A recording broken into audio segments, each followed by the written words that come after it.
Hello?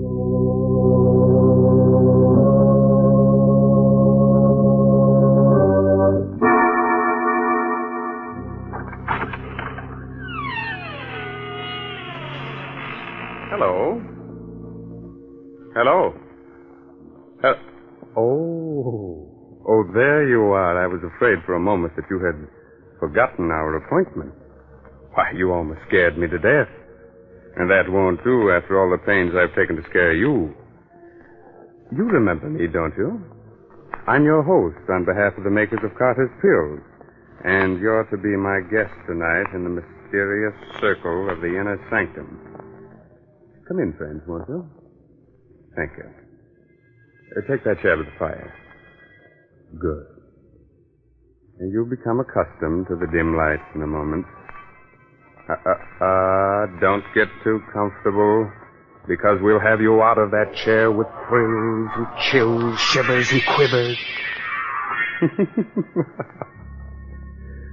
You're on our side, aren't you? You'd better be. But don't worry. Instead of the arch criminals haunting us, we're going to haunt them. We're going to scare the daylights out of them. Yes. Welcome, then, friends.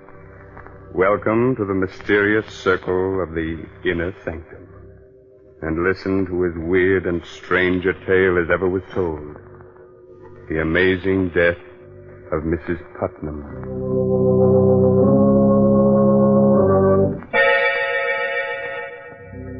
The night is dismal. A light shines uncertainly in the room of a large, gloomy mansion. Suddenly, a sobbing, hysterical woman slams the door shut, rushes to the telephone. Get the police, quick. The police. Quiet, Will. Oh, hurry. Please, hurry. Hello? Hello? Police department? This is Mrs. Putnam. You've got to save me from them. They'll kill me. Put that telephone down. Help! They're going to kill me. I'm being murdered. Where are you? Who they're are you? killing me. Help!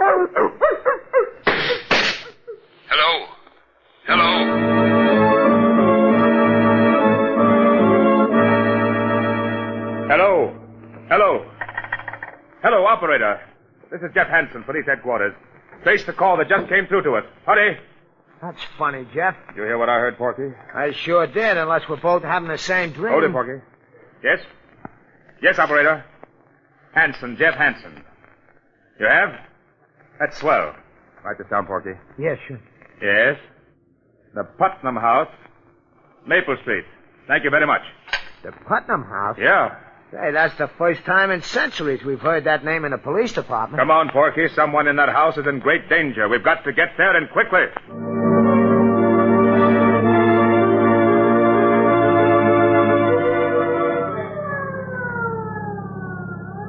Put your foot all the way down on the gas. Oh, what's all the excitement, Jeff? It's just another murder case or something. We get 'em wholesale. Maybe you're right, Porky. You're too jumpy lately, Jeff. What's the matter with you? Oh, nothing. Just on edge. You ought to get married. Then you'd have so many other troubles you wouldn't have time to think of yourself. You know, everybody should get married. At least once. Especially you, Porky. Oh, I'd get married tomorrow if I knew a girl who'd love me for myself alone. Keep your eyes on the road, Miss Advice to the Lovelorn. All right. I forgive you for the crack. Now, look, Jeff. You and me is a great detective. Only you can solve everything but the mysteries of the heart. So what does nature do? Nature endows me with the wisdom which you ain't got in that department. Ain't nature wonderful? Sending me to straighten out your amours. Now, first of all, you gotta learn to treat love light. This is Maple Street, Porky. Oh, okay. I'll take up the lessons in love where I left off later. Pull up, Miss Lovelorn. Here we are. Let's go. All right, Jeff. It's a pretty old house. Ain't exactly a haunted place, but a ghost could feel at home here. Don't be silly. This house is fairly modern. What are you muttering about? I'm counting the stairs. Didn't you teach me to observe everything? 7, 8, 10. Now remember, keep your eyes open and your mouth shut. You know how reliable I am, Jeff. Yeah, I do. Yes? We're from police headquarters. One moment, please. You can't come in like that. It's all right, Williamson. Yes, Miss Lewis. Come in, please. Thank you, miss. My name is Jeff Hansen. This is poor Ed Lamb, better known as Porky. I'm Lois Putnam. How you doing, Miss Putnam? Did you say you were from police headquarters? Yes? That's odd. How did you find out so soon? We had a telephone call. From whom? It was a woman. I believe she said her name was Putnam. What? Oh, no. When did you get this call? Only a few minutes ago. The woman screamed that she was being murdered. She cried out for help. Oh, no. What in heaven's name are you talking about? My aunt is dead. Dead? Yes. She died 2 hours ago. Her name was Mrs. Putnam? Yes, Martha Putnam. You say your aunt died 2 hours ago? Yes. But we received a phone call for help only 20 minutes ago. That's impossible. Are you sure the call came from here? It was traced to your number. Besides, I believe the woman said her name was Mrs. Putnam. Isn't that right, Porky? It sounded like it. This is some idiot's idea of humor. The poor woman has been dead more than 2 hours. Lois, you should rest. You haven't closed your eyes. I will, Doctor. These men are from police headquarters. Oh? This is Dr. Holloway. Doctor? Detective Hansen, did you say? Jeff Hansen. This is Ed Lamb. Hi, Doc. Were the police informed of your aunt's death, Lois? They traced a strange phone call back to this house, Doctor. Somebody screamed for help. From this house? Yes. Then why didn't we hear it? Perhaps we made a mistake. However, we're forced to sort of look around. Please forgive us, Miss Putnam. Do whatever you like. Thank you. Well, perhaps you'd better lie down, Lois. I'll be all right. Porgy, I want you to make a thorough search of the house and don't let anything go unnoticed. You betcha. Oh, Doctor. Yes. Be back in a moment, Lois. What is it? If you don't mind, Doctor, Do you wish to ask me questions? Please. Quite all right. What caused Mrs. Putnam's death? The causes of her death were quite natural. A blood clot lodged itself in the veins of her heart. You may have heard it called coronary thrombosis. How many members are there in the family? Well, there's Lois and Mrs. Putnam's brother. He's very ill, and his sight is failing. Is there anyone else? Yes, there's Joel Adams, the gardener. He lives in the back of the garden. He and the butler have been with Mrs. Putnam for years. Would you mind, Doctor, if I looked at Mrs. Putnam? If you wish, just follow me.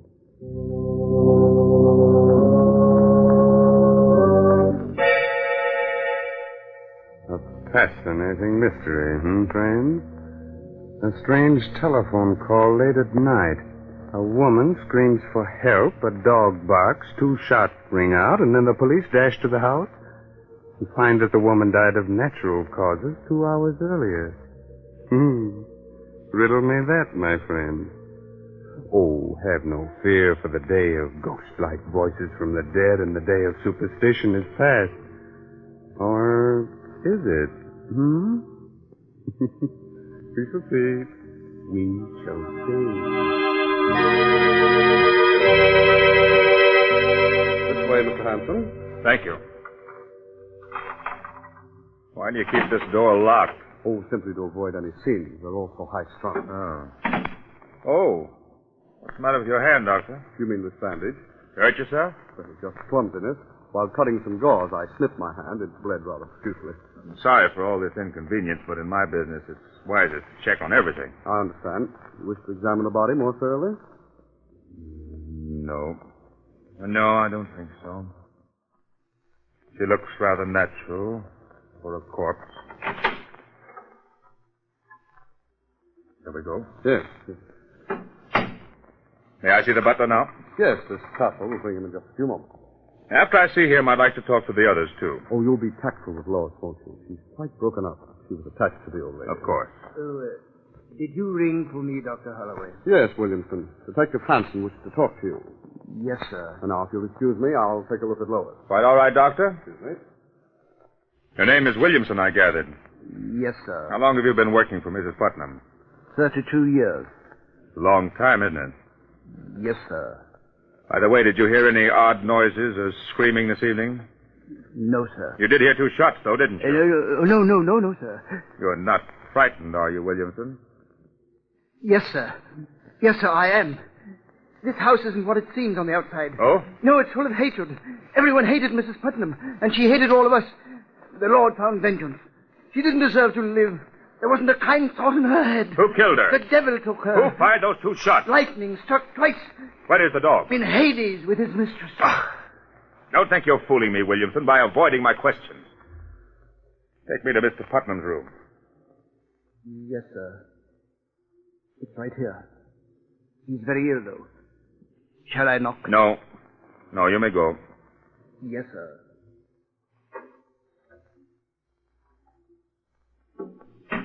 Who is it? I'm sorry to intrude. Are you Mr. Putnam? Who are you? Detective Hanson, police headquarters. Oh, the police, eh? What are you doing in my house? I thought the house belonged to your sister. It belongs to me now. What business is it of yours? Who else would you leave everything to? Mr. Putnam, did anything unusual happen to your sister earlier this evening? I mean, has she been ill? Cat was never ill in her life. Would there be any reason for anyone murdering her? Murder? I don't know. Maybe. She's hurt each and every one of us. She ruined Lois' life by sending her fiancé away many years ago. She made me into the wreck I am with her cruel tongue and her devilish disposition. She was responsible for the death of the gardener's wife long ago. Hasn't done a kind thing in her life. If she's been murdered, then I say good riddance. Is it possible that all of you had given her cause to treat you that way? Don't you dare say that. You stupid, foolish maniac. You didn't know her. How dare you? Get out of my room. Get out of my house. Get out of my... I'm sorry, Mr. Putnam. I didn't mean to upset you. I'll go now. Jeff. Hey, Jeff. Yes, Porky? Hey, I've been looking for you. Yes? Yeah, I've been all over the house. I checked on everything. 15 rooms, 19 windows, 8 beds, 3 fireplaces, and 3 bathrooms. And nothing looked suspicious? No. You think maybe there is some mistake, Jeff? I don't know. A phone call being traced here is absolute. They never make a mistake. But her voice and her death almost 2 hours before we got the call makes it strange. I must confess I'm stumped. Did you talk to everyone? I'd like to talk to the gardener, but right now we'll pretend that everything's all right, that we made a mistake. We'll drive away and then come back later. You mean you really ain't thoroughly convinced? That's right, Porky. I've got a hunch that we're up against a case that's stranger than any we've ever known or heard of.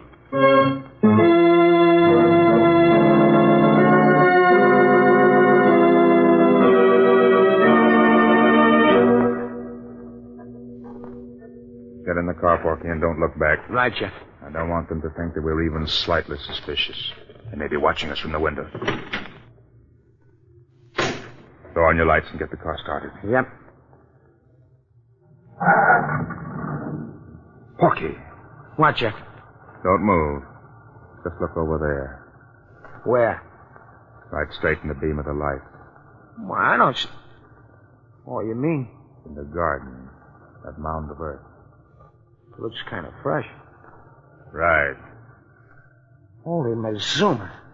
You think maybe somebody's buried under there? We'll soon find out. Drive the car down a few blocks. We'll come back on foot and very quietly. Jumping catfish, Jeff.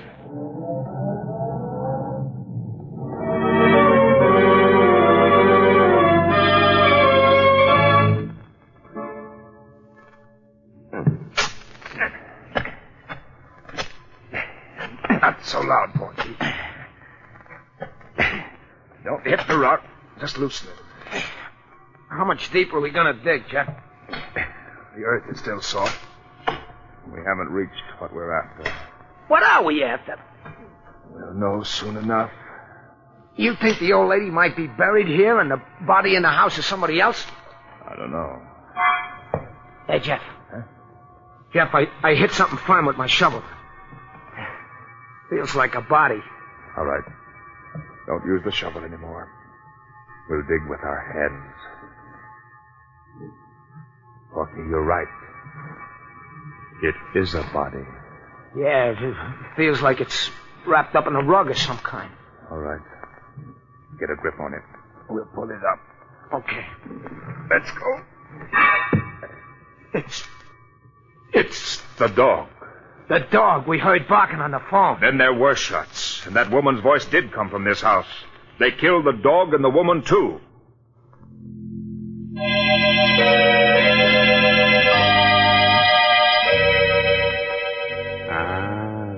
Are you completely mystified? Wondering about the strange death of Mrs. Putnam? And what will happen next?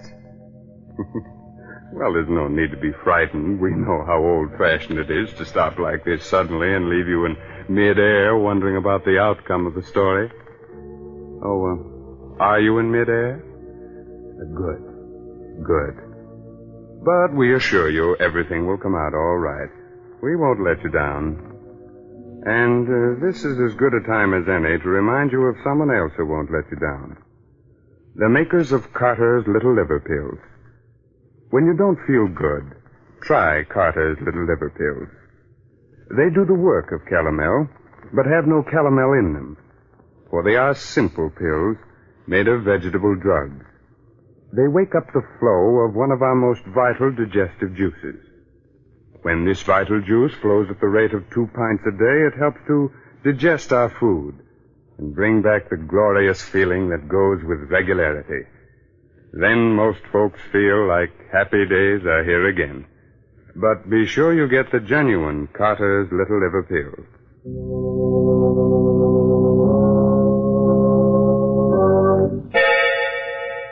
Now let's solve tonight's Inner Sanctum mystery. Where were we? Oh, yes. Jeff and Porky had just unearthed the body of a dog. The dog we heard barking on the phone. Then there were shots, and that woman's voice did come from this house. They killed the dog and the woman, too. Oh, I just swallowed a lump that had nails on it, Jeff. Porky, down. What's the idea? Throw me right into... Shh. Someone came to the window. Yeah, but you didn't have to throw me right into the grave. Sorry. Here, I'll help you out. They've left the window. Now, look, you stay here, Porky. I'm going in to talk to the gardener. You watch the house. I'll be right back. Hey, you ain't gonna leave me here with this dead dog, are you? Shh, quiet.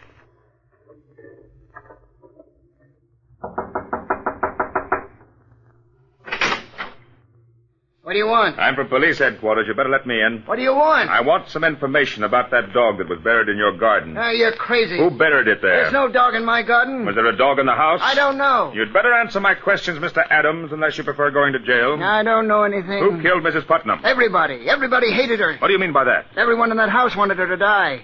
Her brother cursed her. Williamson might have poisoned her. What about you? Me? I didn't hate her anymore. She promised to leave all her money to me. Oh? Why? Well, it was her only sign of repentance. Why, no other reason? None that might be your business. Did you hear any shots from the house this evening? I was away. Jeff! Jeff! What is it, Porky? Hey, come quick, Jeff. What's happened? I had a brainstorm. Hurry, Jeff, hurry, come on. You'd better not leave your house, Mr. Adams. I'll be here.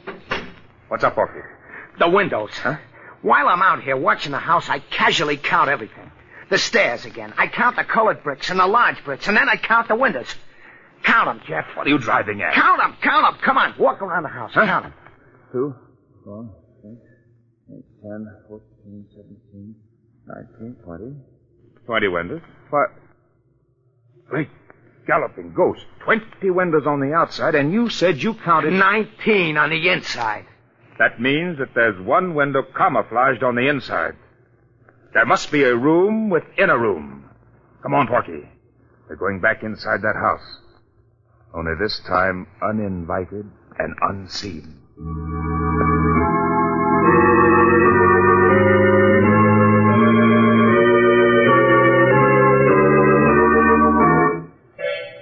You think maybe the room is up around here, Jeff? Just keep trying, Porky. Run your fingers over every inch of wall and furniture. Yeah. You got something? Heart failure. I got a splinter in my finger. Why did I ever... Shh, quiet, Porky. I think I've got it. No kidding? Get over here. Have your gun ready? There's a little knob here in back of the bookcase. I think it will swing the bookcase open and lead us into another room. Here goes. Look out, Porky. Oh, you've come to kill me, but I'll kill you first. I'll kill you if you come near me. We haven't come to kill anyone. Who are you? I'm Mrs. Putnam. What? Mrs. Put... Jeff, there's the ghost we needed to top off everything. Light a match, Porky. Oh, there's a candle over there, Jeff. All right, light it and bring it over here. Okay. How do we know that you're telling the truth, that you are Mrs. Putnam? Heaven knows I am. But I wish I was someone else. I've gone through so much. If you are Mrs. Putnam, then who is the dead woman downstairs? The dead woman? Yes. She's my cook. She took suddenly ill and died earlier this evening. Your cook? I can prove to you that I'm Mrs. Putnam. How? My signature. I signed a new will tonight. They forced me to will everything to them. Oh, you must believe me. We'll check on that. Was there any shooting in the house this evening? Yes. They shot my dog while the poor creature was trying to protect me. I called the police to help me. I thought they meant to kill me, but instead they brought me up here to face the living dead. We're the police. If you are Mrs. Putnam, then we're here to help you. Thank heaven you don't know how they tortured me to make me write a new will. You say the new will leaves everything to them? Yes. In that event, it will be a simple matter to trap them and for you to prove yourself. Have you got the old will? No, they destroyed it. Well, it doesn't matter. You'll tell me the contents of the old will. They'll give themselves away when they hear it read. And now, Mrs. Putnam, about those who tortured you. Who are they?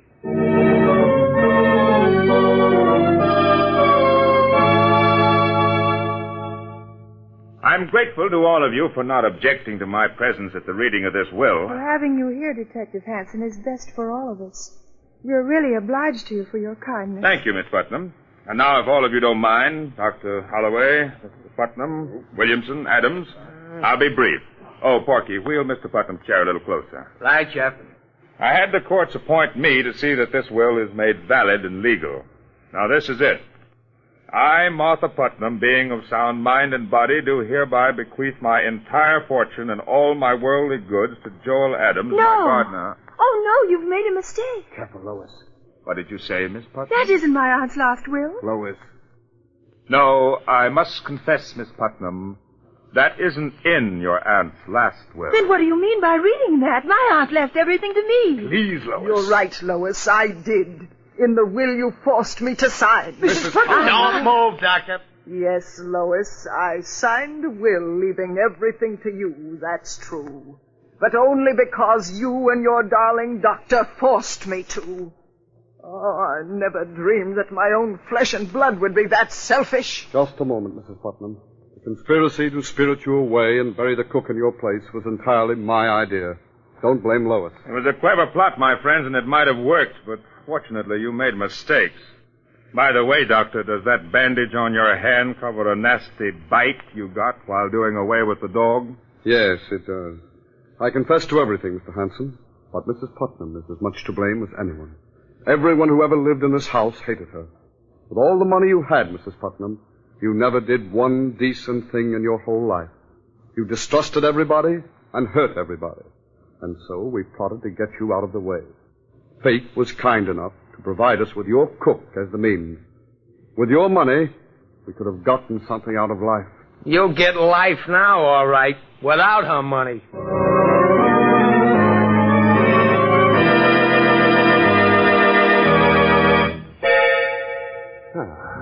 You can relax now, friends. This story is over. But still another plot is being formed for our next session in the Inner Sanctum. Are we scared?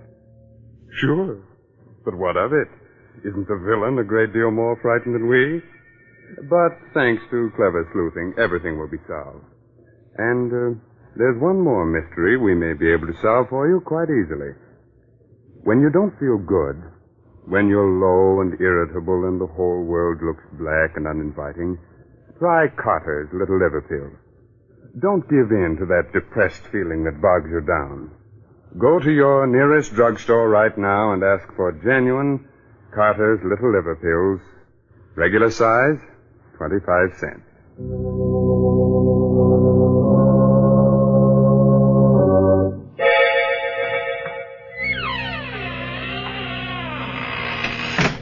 There now.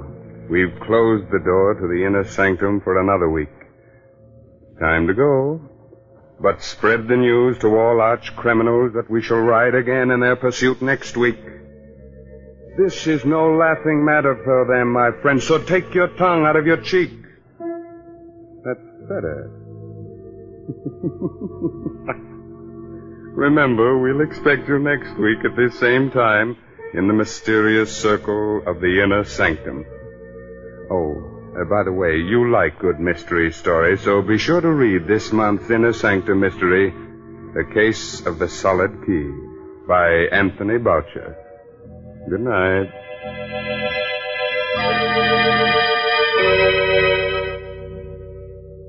This is the National Broadcasting Company.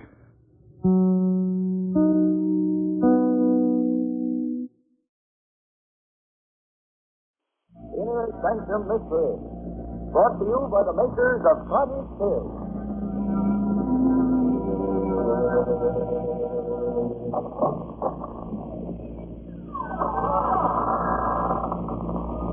Good evening, friends.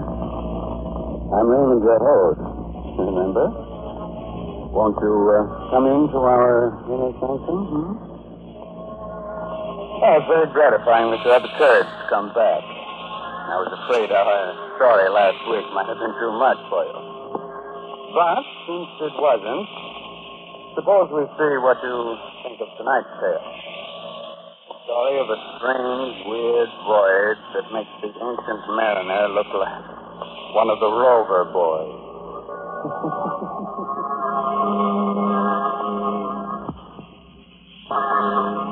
Inner Sanctum Mysteries tonight bring you The Death Ship, featuring an all-star cast of radio favorites in an original radio drama by Robert Newman.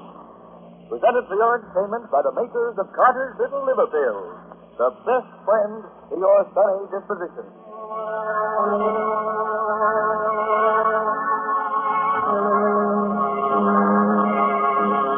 Now, wait. A question before we begin. Do you really know anything about the sea? The sea that covers 2/3 of the Earth's surface. It's a place of storms and sudden death. A place where anything can happen, and usually does, aboard the death ship. The Caribbean. Vast blue home of the Gulf Stream and the mysterious Sargasso Wild. Somewhere near its center, heading north, an open boat. In it, their eyes red-rimmed, their faces raw and cracked, are 5 men. One of them glances astern. There, trailing them, is a menacing, triangular black skin. Captain Pike. Aye? What is it, Parker? He's back. He's following us again. That shark. The same one that picked us up right after the wreck. How do you know it's the same one? Because I do, and I don't like it. You know what it means.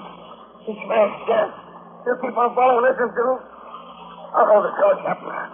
If you can't get him. What's the sense? I tried 3 times already. Please, Captain. Well, give me your gun and let me try. Okay. Hold it, Dilla. Did you get him? Never even flinched. Maybe he'll go away when Josh dies. That's what he's waiting for. Yes, he's going to die. With all his ribs stove in? Okay. He's drinking bleaching all the time. Besides, look, he's opening his eyes. Water. He's asking for water. I heard him. Aren't you going to give him any? Don't be a fool, friend. You know he's dying. Water won't save him. There's hardly enough for the rest of us. He's entitled to his share, sir. He can have my ration besides. Mine, too. Well, for my money, you're crazy, but... All right, Corky, force him out. Hurry, little cup. Okay, Captain. I think you're not too, Benson. But here you go. Thanks. Here you are, Josh. Here you are. Now drink this. Water. Good. Where am I? What happened? Don't you remember, Josh? The Mary Kay, that storm last night. We ran into a reef off Skeleton Key. Found it. All hands were lost except us. Some gear fell on you and you got kind of hurt. Skeleton Key? I remember. My trick at the wheel. After Pike told me we were clear of the reef, to change that course. I did. And then we... You know, Captain Pike, you wanted to wreck the ship. What? You're crazy. You did. Piled her up for your insurance, and Corporal was in it with you. You had the launch. Oh, yeah.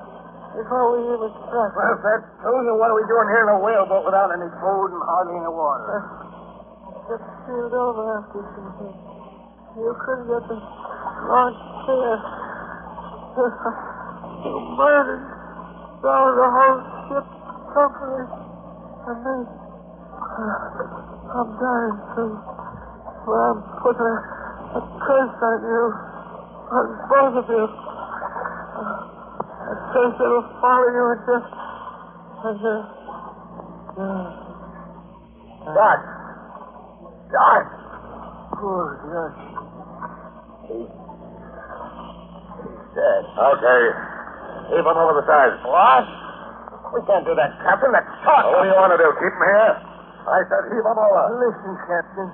He was my pal. We shipped together for years. You bloody fool. Look over there. You see that black cloud? There's a squall coming. What chance do you think we'll have of living through it unless we light the ship? He's right, Captain. It isn't falling. And look. Look, they're running ahead of it. A sail, a ship. A ship. You're right. It is a ship. The ship coming this way. We're saved. We're saved. Signal to him, Benson. Wave to him. Ahoy there! Ahoy! Wait a minute. Before they get here, let's get something straight. What Josh said about me wrecking the Mary Kay. He was out of his head, see? Out of his head? Delirious. If you don't think so, well, I'd just as soon they found 3 dead men here as 1. You mean it? What do you say to that? He don't know.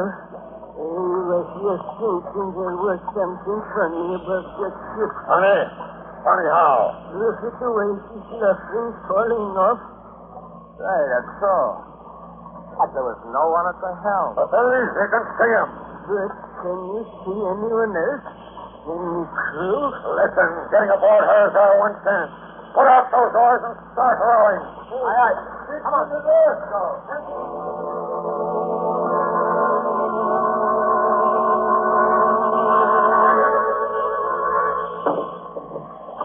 Robert, counter, hold on. Now, grab on board. What about Josh, sir? In the whaleboat? Leave a minute to cast it adrift. I guess that's better than letting the sharks get him. Okay, Spence? All right. So long, Josh. Now, let's look around here. That man at the helm, for instance. Well, maybe he's drunk. So blind drunk he didn't see us. Maybe the rest of the crew's below and... Holy smoke. Drunk? He's dead. Life to the wheel. But what killed him? Look at that look on his face. Burned black like he'd been scorched by hellfire. Ahoy, below there! Ahoy! Anyone about? There's no one below. There's no one on board but us. And him. How do you know? This too. This is a death ship. A what? You heard of them. Every sailor has. Ships wandering around the sea, drifting into port without a soul on board and no way of telling where the crew went or why. It's a death ship, and they don't like it. You don't. You'd rather be out in a whaleboat, I suppose. Why, with this squall coming up it's here. Take the wheel, Spence. Cut that body loose and heave it overboard. You orders. Up moving to the east of the ranger. Up now.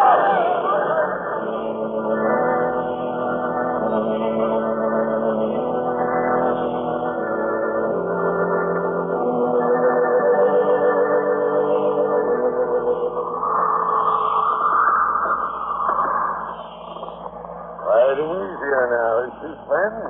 Yes, sir. Yes, sir, we're wasting time. Well, keep her she goes, due north and for the wind. Yes, sir. But it's getting pretty dark. I can't hardly see the compass anymore. I'll light the binnacle for you. There we are. So we got a ship under us again. Good ship, too, from the feel of her. And just in time. We'd have swamped shore in the whaleboat. Piece of luck, all right. Maybe so. But we told you, isn't like it? They'd still like to know what happened to the crew and what killed the man we found at the wheel here. Well, as soon as Corky and Benson get back, we'll take a look below. I'll pass you off and on deck, sir. Okay, Benson. Let's see if we can't get to the bottom of this. Take a look below deck, you mean? Aye. You stay at the wheel, friend. You others follow me. Yes, sir. Due north.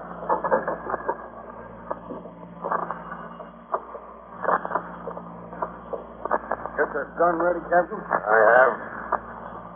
No one in here. Ahoy! Anyone around? You suppose she sprang her reach in the short she was sinking? Abandoned her? I doubt it.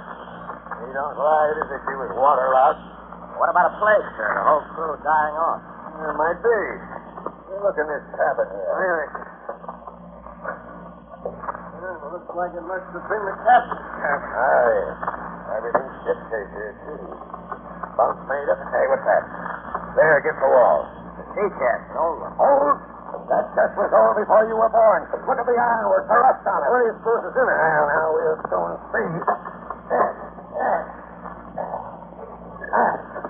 Holy jumping Jehoshaphat. Gold! Bars of it! Jewels! Pearls as big as marble. Pirate treasure. Or maybe old Spanish treasure. Look at it! Look at it! We're rich!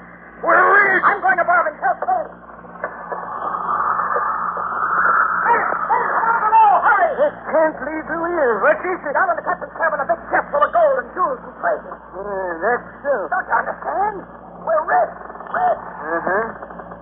Stan, what is it? I don't know. At least, but look, right up here. Captain. Okay.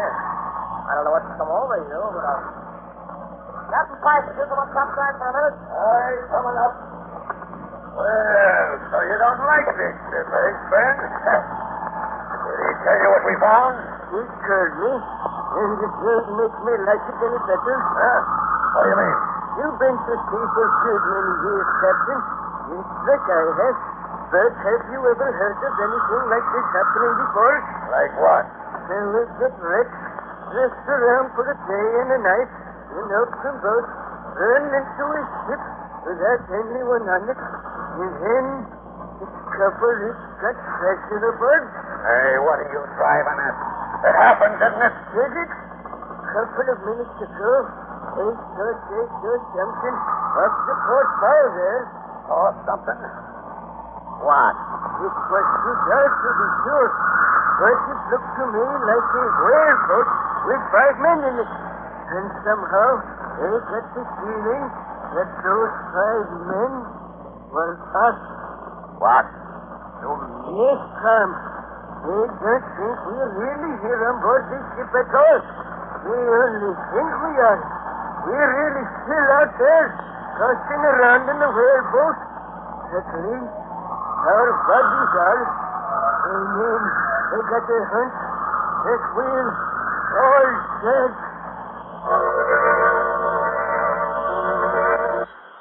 Five Father's Little Liver Pills. They do the work of calomel but have no calomel in them, for they are simple pills made of vegetable drugs. They wake up the flow of one of our most vital digestive juices. When this vital juice flows at the rate of 2 pints a day, it helps to digest our food and bring back the glorious feeling that goes with regularity. Then most folks feel like happy days are here again. But be sure you get the genuine Father's Little Liver Pills.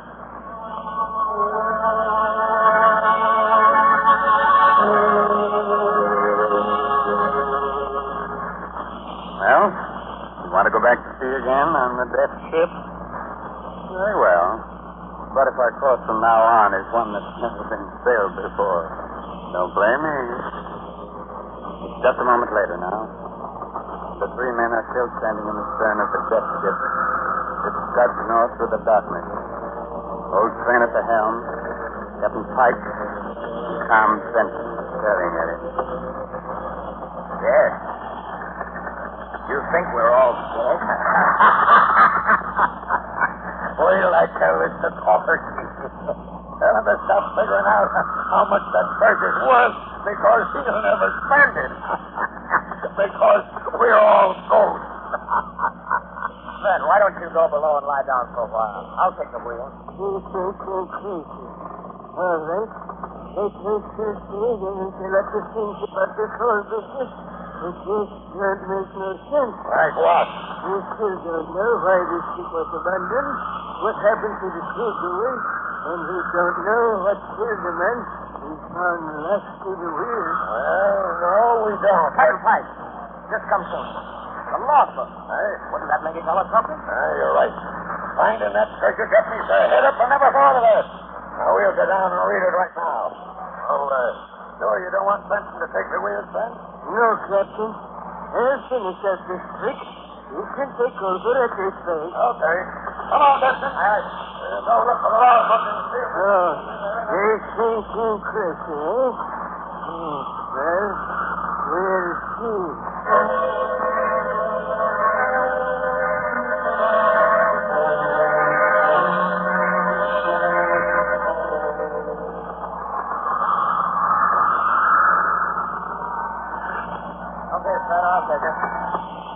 Due north, huh? Yes. Well, did you find out anything from the log? That sure did. What a yarn. I'm listening. Finish. Well, it says the big ship here belonged to a man named Talbot, a yachtsman.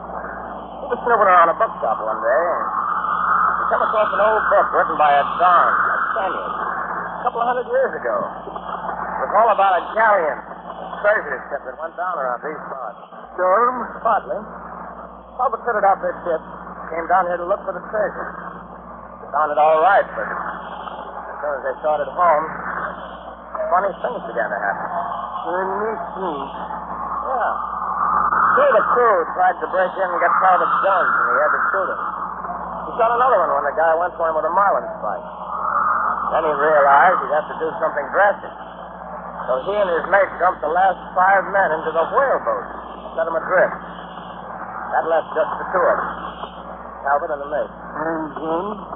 Well, the last entry was made day before yesterday. At least it's the beginning of an entry, but it trails off into a flat. In this here Talbot, it must have been him we found last to the wheel. But we still don't know who or what killed the mate. No, we don't. Hey, listen, Ben. Do you really think there's anything to this cursed business? Gold is always a curse, Tom. You know what I would do if I could, Tom? I would take that fish and twist it right over the side. You would, eh? Over my dead body. Oh, hello, Captain Pike. I didn't see you coming. That gold's going to make me a rich man. Well, make you a rich man? Well, all of us, Ben, all of us. That is, as soon as we get home. Yes, sir. Breezing right along, ain't she? Well, I think we could stand some more sail. Okay, come on up here. All right, Captain. Yes, sir. Let's go up. Put on more sail. I'll give you a hand with it. Up we go, Captain. More sail. Sure is full of night. At this trip, we ought to raise land by morning. Yes. Maybe. What do you mean, maybe? Hey, what was that? Sounded like Corky. Captain Pike, was that Corky? Aye, it was. This is footing on the rat line. Went over the side. This is footing. Aye. Too much rum, I guess. Well, I'll put her about, see if we can't pick him up. Hold your course. We'll never be able to find them at night. Hold your course, I said. I'm going below. Corky. Overboard. He had been blinking, but... That wasn't why he said. Did you see the butt of Pike's gun? There was blood on it. He slugged him. What? You mean killed him? Died? He said anything to be surprised at. Has he forgotten what Yash said before he died? That he left the marriage place on purpose? I had forgotten. But if that's so, if he killed Corky, murdered him, then that's what he meant when he said he was going to be rich. Tom, we're going to be next. Yeah? The heck we are. Hold the wheel while I get a marlin spike. Then when he comes back on deck, I'll jump him. Jump me, eh? You know what that is, Counselor Benson? Mutiny. Mutiny, you murderer. There you are, Benson. I ought to kill both of you for what you're doing. Conspiring against me. But I ain't going to make the same mistake Talbot made did. One man can't handle this ship. killed Ben. Oh. Ben! You killed Ben, you... That's how are you, Benson? Yeah, I killed him. He was old. Not as strong as you. Wouldn't have been as much use to me if I could stay at the wheel. And all that cost, due north.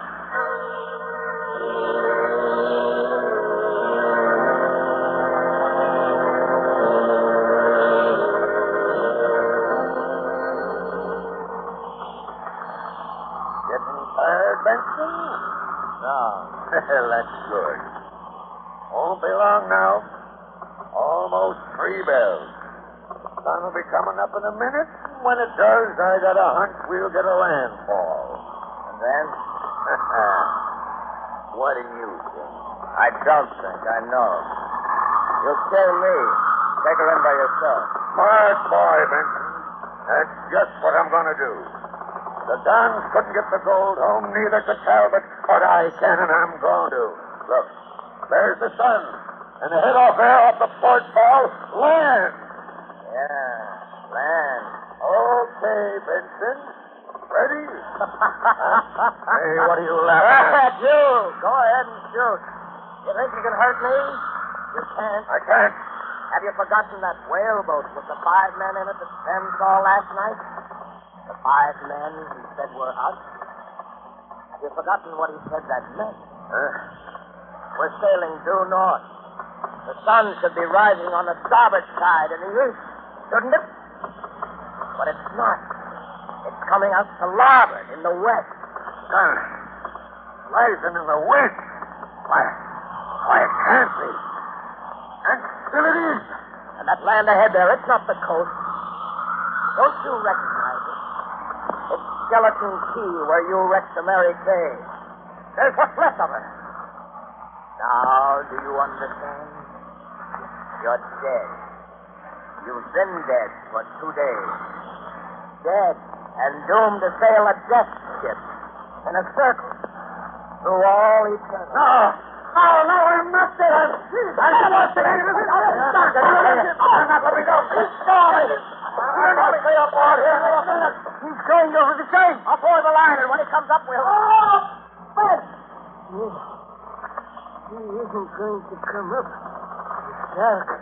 And it looks like the same shark that followed us all day yesterday. Yeah. Well, that was smart work, Ben. I thought I saw you move once or twice. I had a hunch you weren't dead. Wasn't dead? Aren't we both dead? Heck no. Does that slug through your shoulder feel as if you were? Well, no, but you just said to Pike. A trick so I could get his gun. Trick? There ain't no trick about the sun. It's rising in the west instead of the east. No, it's not, Ben. As soon as I saw it, the whole thing came to me.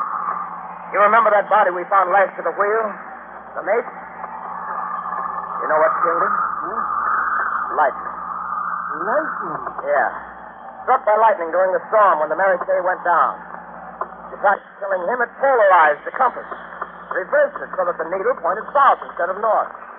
That's why it looked like the sun was coming up on the wrong side. That's why we ended back here at Skeleton Key again. We were sailing south all the time instead of north. Well, but that whaleboat, they could see a whaleboat with 5 men in it. Sure you did. And you know who they were. The men Talbot and his mate set adrift, so they wouldn't have to share the treasure with us. You know what we're going to do? We're going to pick them up and get them to help us sail this ship home. And the treasure? You said you didn't want any part of it. Well, I don't either. They found it, let them divvy it up. But we found this ship, this way. That's right. Diamond. It's ours now. Ours to do anything we like with. We're our own boss from here on in, then. And what more can a man want? Nothing, Tom. Nothing in the world.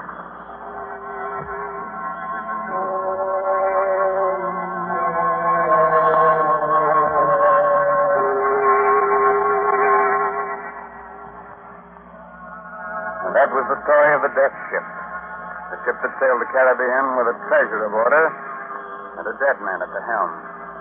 Pleasant little tale, wasn't it? Did it have enough corpses and sudden death in it to sit to? Oh, it didn't. Some people are never satisfied. It's a good thing they're not, Raymond, or there wouldn't have been any progress. Oh, you mean we'd have to get along without such things as the telephone, the airplane, Electric lights, the radio, and Carter's little liver pill. Heaven forbid. Yes, Raymond, scores of people would hate to be without Carter's little liver pill.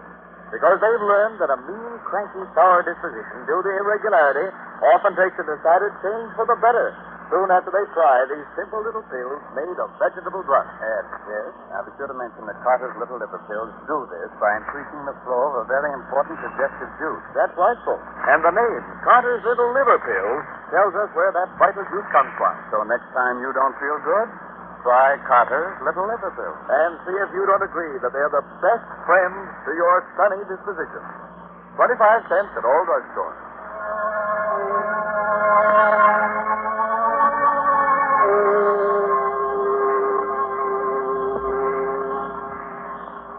This is Raymond again, your host, getting ready to close that door to the inner sanctum and say goodnight until next week, when our guest will once again be Paul Lucas.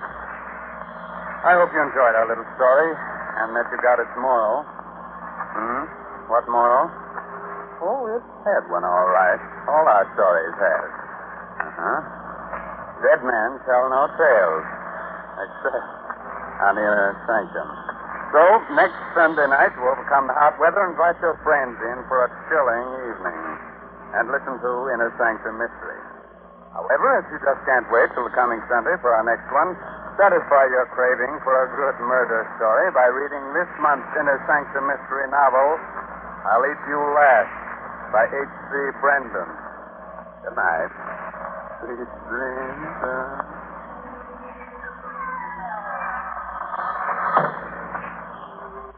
Featured in tonight's cast were Arthur Benton as Captain Pike, Byron McCormick as Tom, and Gilbert Mack as Fred.